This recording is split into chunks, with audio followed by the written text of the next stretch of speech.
I am Madi, and I'm one of the program coordinators here at the Landing in Bellingham. And we are live from the Landing in Bellingham in the middle of our 72-hour fundraiser. This is Monique. She's one of our summer interns, and we are here cleaning up the house after we just had a couple of brothers who had been staying with us for a couple of days leave, so we're in the middle of cleaning up. I'm going to go ahead and give you guys a tour of the house so that you guys can see what our shelter looks like. We try really hard in this house not to feel like an institution or a group home that like the typical foster care group home would feel like. We try really hard to feel like grandma's house, which is why we're actually in a house right now. Over here is our kitchen, or our dining room. This is where we eat the majority of our meals. Kiddos get 3 meals a day while they stay with us and lots of snacks. This table is typically covered in lots of paper and crayons, as you can see, Play-Doh, slime, all of the things that kids love. Over here we have our play kitchen. This is brand new, just got donated to us, which we're very excited about. Kids love to play with this. Kiddos will make me soup and bring it to me while I'm working in the office. They'll bring me all of the tacos and tomatoes and fun little things that they are cooking while they stay with us. We have lots of American Girl dolls for kids to play with and a horse station. We love arts and crafts around this house, which is why we have a chalkboard over there and lots of art supplies in that corner. As you can see, kiddos that have stayed with us in the past have hung up their artwork. Kids love to see what other kids that have stayed here have built or made, and then also add their collection. We also have some more drawings and art pieces up here. Over here is our living room. This is where the majority of our play happens. Our director of programs, Abby Smith, this morning talked about the therapy of play, and we love that idea in this house. We spend lots of time playing and just letting kids be kids while they stay with us.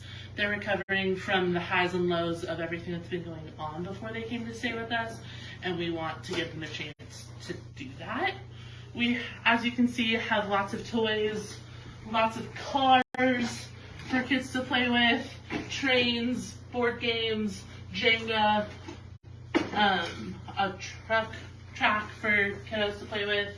We also have lots of DVDs and books over in the corner. Our Amazon Fire Stick for our TV, and that enables us to be able to watch Disney Frozen and Encanto 1,000 times a month. I know the words to both of those movies forwards and backwards. It's part of my job description, I feel like. Let's go ahead and head to the kitchen really quick. Our kitchen functions a lot like a normal kitchen would for kiddos. We make sure that the fridge is stocked with lots of options for kids. We eat a lot of chicken nuggets and corn dogs in this house, and lots of tater tots. And we always have goldfish and fruit snacks readily available. You can see that our meal times are posted here, and here we have some suggestions of what we could eat throughout a day, but we're ready to flex to whatever a kid wants to eat while they stay with us. The 72 hours that a kid stays with us are important because the social worker is figuring out what is best for a kiddo to do after they leave us. Are they going to go home with a safety plan? Are they going to a foster family? Are they going to a relative? We are helping social workers make sure that kids are cared for during that time and they're not just sitting in a DCYF office or bouncing from place to place, but we also get to care for kids and make sure that they're having fun and playing like we talked about earlier. Upstairs we have 6 bedrooms that I forgot to talk about, 3 bedrooms that I forgot to talk about, and 6 beds total. We can care for sibling sets up to 6 kids at a time, which is our bread and butter. We love being able to say yes to keeping siblings together during that time and allowing them to have a couple extra days before they are possibly split up. We have a team of 100 volunteers here in Bellingham. They're ready to care for kids at a moment's notice, and a team of approximately 30 and growing volunteers in our Ellensburg landing. The 72 hours is super important for kids, which is why we based this fundraiser off of that time period, is to simulate the time that a kid would spend with us at the landing. We are so grateful for all of our donors and everyone who has shared all of these posts throughout the last couple of days.